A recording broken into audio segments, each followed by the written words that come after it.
When you are in the journey of taking over a succession of a small business, a family business, there's a lot of waiting for your turn. There's a time between when the process might get started and the time when the process is completed. That could take years. I'm in a similar process right now here at our firm. And so in this video, I wanted to talk about how you can actually use this time to your benefit. This time is actually a gift. It's not a time to sit back and count down the days until it's your turn. In today's video, we're going to cover some of the mindset shifts that I'm undertaking and that you can also undertake that will ensure that we're going to be the leader that our companies need when that day comes.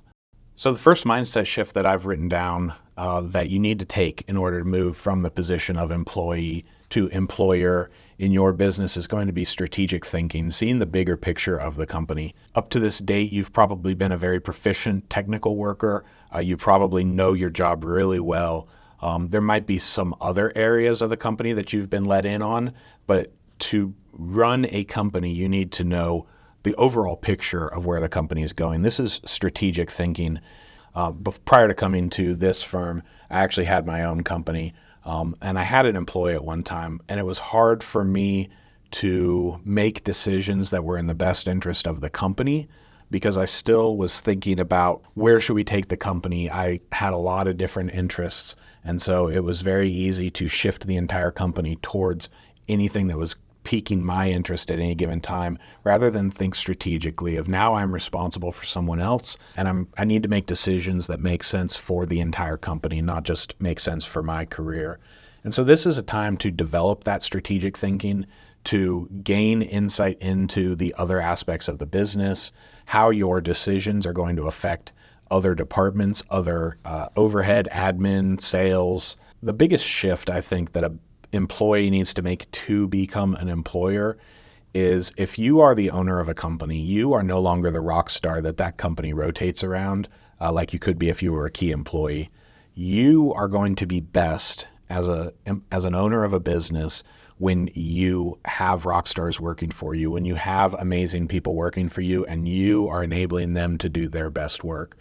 I'm only as good as the people that I have around me. And so if all of the spotlight is on me and how awesome I am, then I'm just going to have people around me who are stepping out of the way so that I can shine. And you're going to be limited in the growth of your business if you lead that way.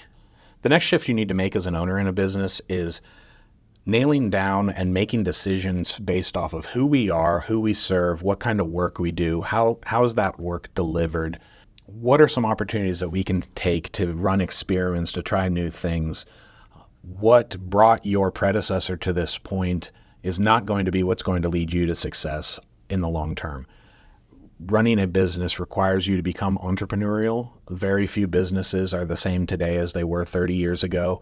And so in order for there to be value in your business to pass on to another generation, or even for you to just be able to have a business that continues to thrive, you're going to need to develop your entrepreneurial mindset. An entrepreneur is willing to take risks, to try something that might not work, to move into new areas, new services being offered that haven't been offered before, and run the risk of a customer saying, that doesn't make sense, I don't want to do that, and then shifting it and trying it again, and then shifting it and trying it again.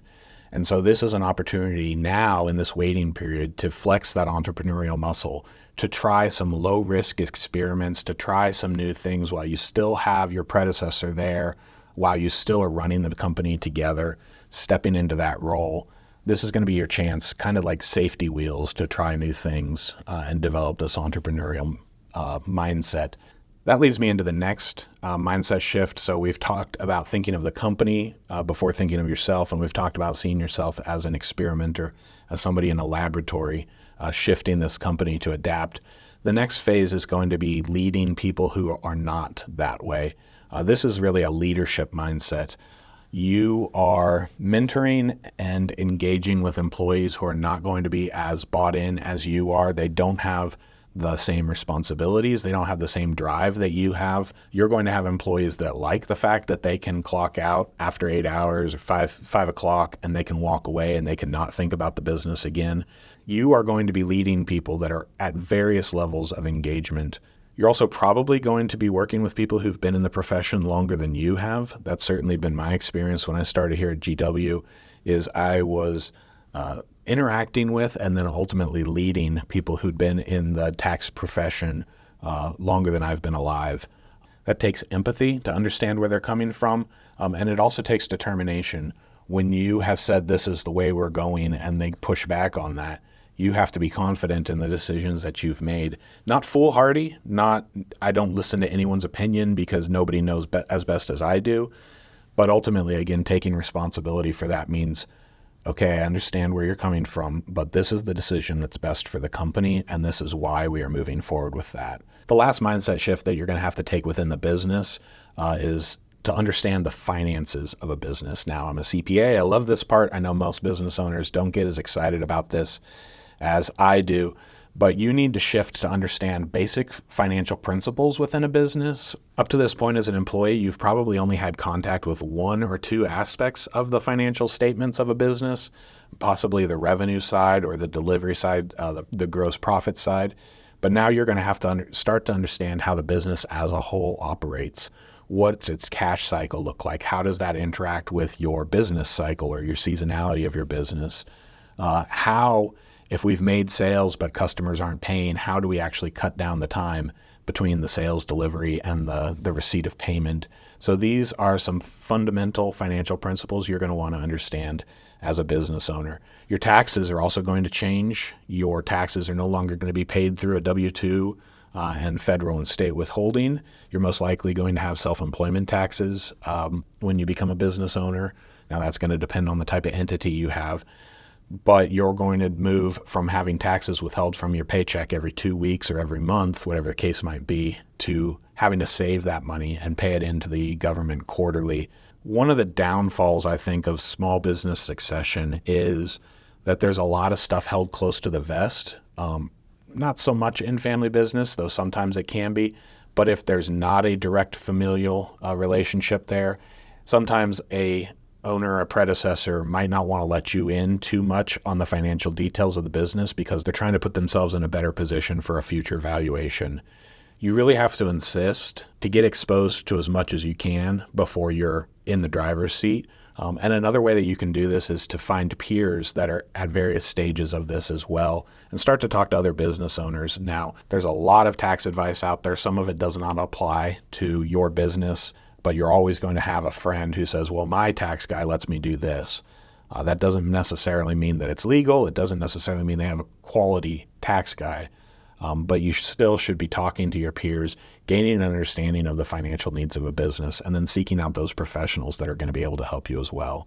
You're no longer getting cash to your personal budget from one source every 2 weeks or twice a month or once a month. You now have cash coming in from dozens of sources in a given month. You're going to have situations where you're getting cash in and it's not as much as the cash that you're paying out in payroll to your employees. And so budgeting, that forecasting is going to be a lot harder than the way we typically think of like a household budget where you start off with the money you know is coming in this month and you know what expenses are going out. And so financial understanding is really going to make or break you within the first couple years of running a business. Whether you're starting a business or whether you're stepping into a role in a business that's going to be growing, is you're going to plan on putting away about 30 to 40% of your net income into savings for tax payments until you get used to the seasonality and the cash flow of projecting income and then paying taxes. It's best to have more saved up than necessary for the first couple years rather than get shocked and behind.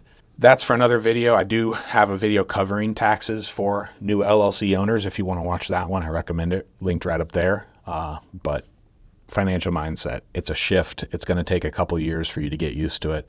And so you need to start getting exposed as much as possible. All right, now I want to shift to some of the personal mindsets, the personal side of business. That was like the professional, what are you as a business owner? How do you need to change? Now I want to shift to what you can do in your own personal life to shift and be prepared to take over a small business. So sticking with the financial responsibility just for a few more minutes, hope I'm not losing you here. Your personal finances are going to have a direct impact on what you're able to do in the business. You need to be putting money away, have cash within your own personal finances, because if the business is not able to access credit, if the business needs an inflow of cash, that's going to fall on you as the business owner in order to make that happen. It's really important that you try to get as healthy as possible on your personal side so that you're not taking money out as soon as you get it within the business. You're going to have a lot of cash demands within the first couple of years of stepping into a business. You're paying off your predecessor, you're understanding taxes. The fewer demands on your personal finances you have back home, the better off you're going to be stepping into that role of an owner. If possible, I highly recommend that you become debt-free as a family, as a person, before you step into that role as a business owner. You're going to have a note probably within the business. You might need a line of credit to keep the business going. But on your personal side, if you're not drowning in debt, you're going to be in a much better position as a business owner. Along with that, your personal stability is also going to be relational stability. So running a business is difficult on relationships, on family. It doesn't always have to be, but like I said, the buck stops with you. And so if anybody's going to be losing sleep over the business, it's going to be you. If anybody is going to be responding to emergencies, it's going to be you. And that's part of being a business owner. If you have marital stability, it's going to help a lot to keep you stable at business. If your mind is always on what's going on back at home, and I say this as a dad who's been married for 20 years and I have 2 teenagers, I got a lot of stuff going on back at home that could occupy my mind.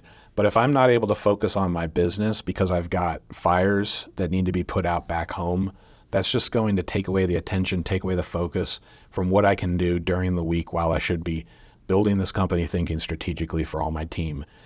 We are whole people, and as much as we would love to shut it off when we leave work, we would love to shut off the personal life when we leave home, that's always going to be in the back of your mind. You're always going to have something concerning you, something that's weighing heavily on you.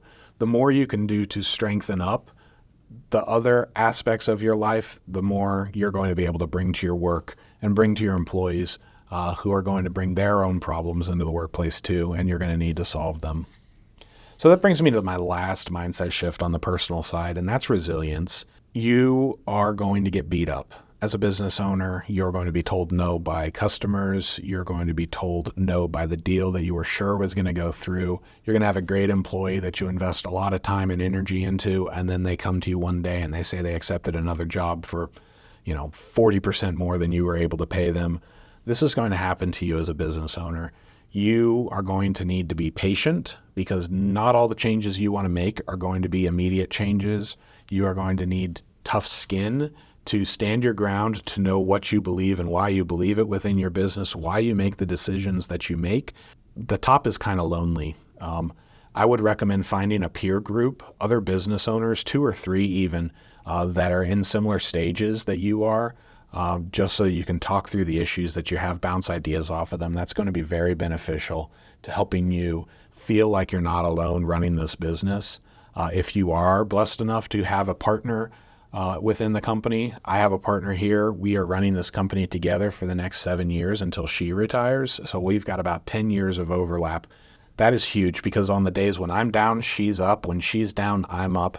And we're able to keep consistency within the business a little bit more than I would have been able to do by running it by myself. Part of that resilience is also going to be managing your own time. You no longer have timesheets telling you what to do. You're really not even going to have projects necessarily that are saying this is the best use of your time right now, like you did when you were an employee. You're going to have 50 different things to do at any given time, and you're going to have to learn how to prioritize which ones are actually the most important thing.